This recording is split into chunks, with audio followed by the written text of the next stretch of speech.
ये किसानों के लिए जो है नहीं, बल्कि ये लड़ाई आम जनता की लड़ाई है, गरीब की लड़ाई है, छोटे व्यापारी की लड़ाई है, पत्रकार की लड़ाई है।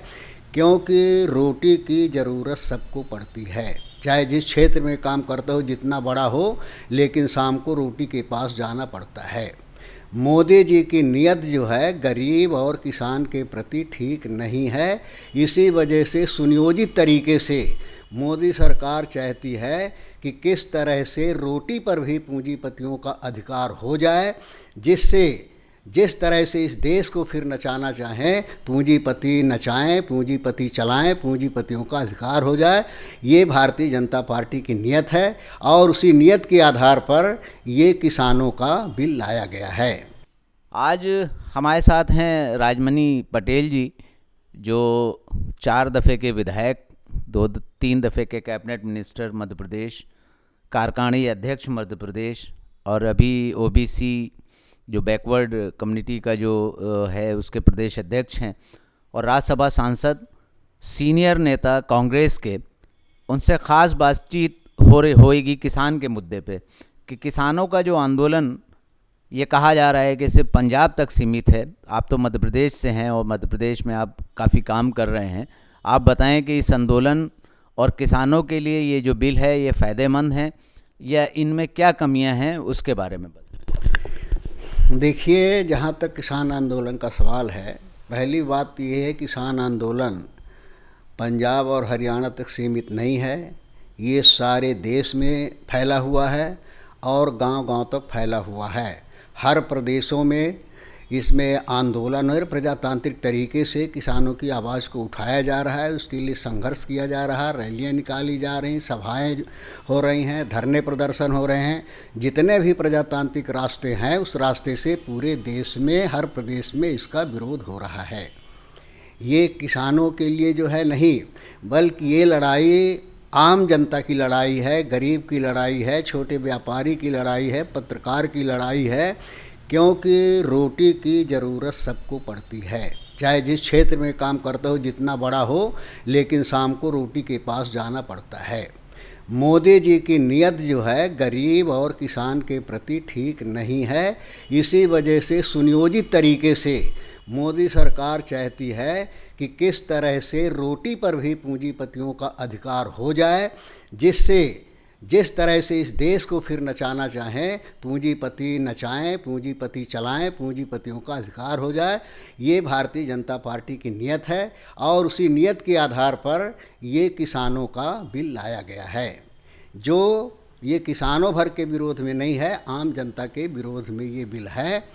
और मोदी जी कहते हैं कि माने एक देश, एक बाज़ार, एक मार्केट, और दूसरी तरफ कहते हैं कि ये बिल आए हैं किसानों के फ़ायदे के लिए आए हैं, हमारी मंडी भी रहेगी, हमारा एफसीआई भी रहेगा और दूसरी प्राइवेट मंडी भी रहेगी। तो यही कंट्राडिक्ट हो जाता है कि जब एक देश एक मंडी की बात करते हो, यहाँ 2 मंडी की बात आप कर रहे हो।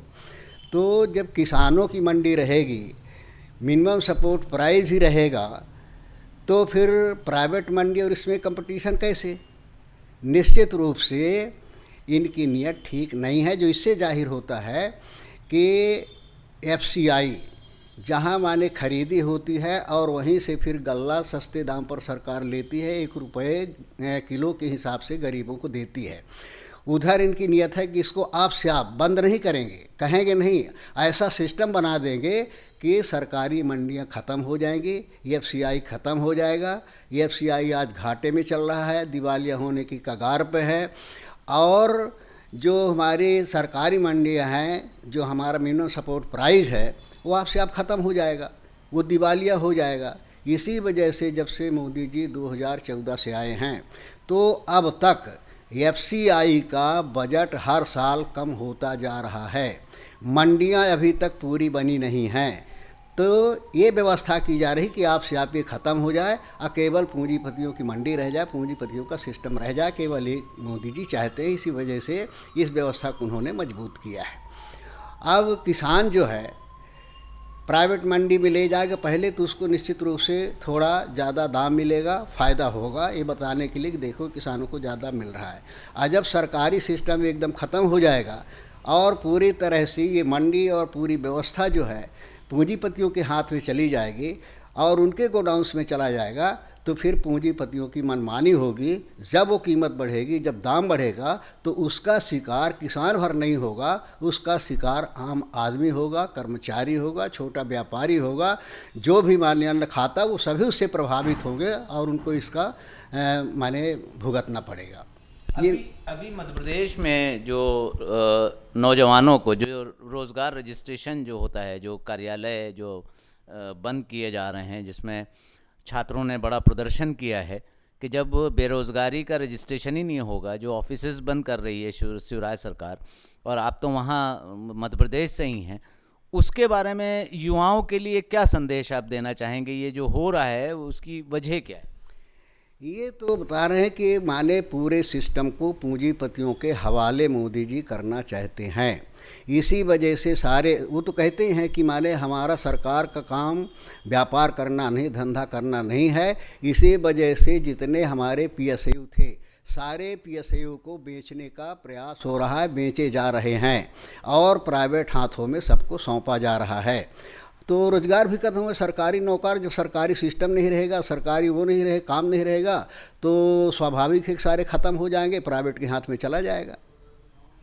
नहीं, मोदी जी ने तो कहा, कई दफ़े कहा कि मैं तो व्यापारी, मेरे अंदर व्यापारी खून है, और फिर वो सरकार के व्यापार के बारे में क्या ऐसी बात कह रहे हैं, उसके बारे में क्या? नहीं, वो तो बातों में कुछ कहते हैं। मोदी जी क्या कहते हैं क्या नहीं। मोदी जी ने कहा था कि हमारा देश युवाओं का देश है, और मोदी जी ने कहा था कि 2 करोड़ लोगों को हर साल हम रोज़गार देंगे।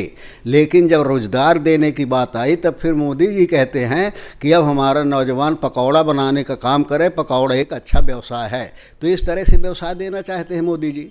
राजमणि पटेल जी, अभी संसद शुरू हो रहा है और ये बजट का दूसरा सेशन है, और इस बजट सेशन में क्या उम्मीदें हैं? कौन कौन से बिल पास होंगे, या कृषि बिल पे फिर से चर्चा होगी?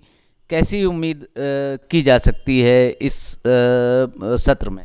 देखिए, जहाँ तक सरकार का सवाल है, अगर सरकार में जरा से भी नैतिकता है तो निश्चित रूप से इनका किसान के बिलों को सरकार को वापस ले लेना चाहिए। और जिस चीज़ की मांग, जिस चीज़ का अंदेश आज किसान कर रहा है, वही अगर प्रजातांत्रिक मूल्यों की व्यवस्थाओं की हत्या नहीं की जाती, अगर प्रजातांत्रिक व्यवस्था पर विश्वास होता, तो खुले रूप से सदन में विस्तार से इसकी चर्चाएं होती।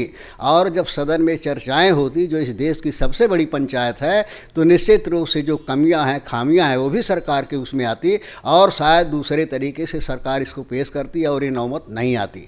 तो सरकार ने प्रजातांत्रिक मूल्यों का हनन करके संसद में जो सबसे बड़ी पंचायत, वहाँ चर्चा नहीं करवाया, बिना चर्चा के इसमें पास किया गया, जिसमें अनेकों खामियां हैं और जो सरकार के इरादे को जाहिर करती है।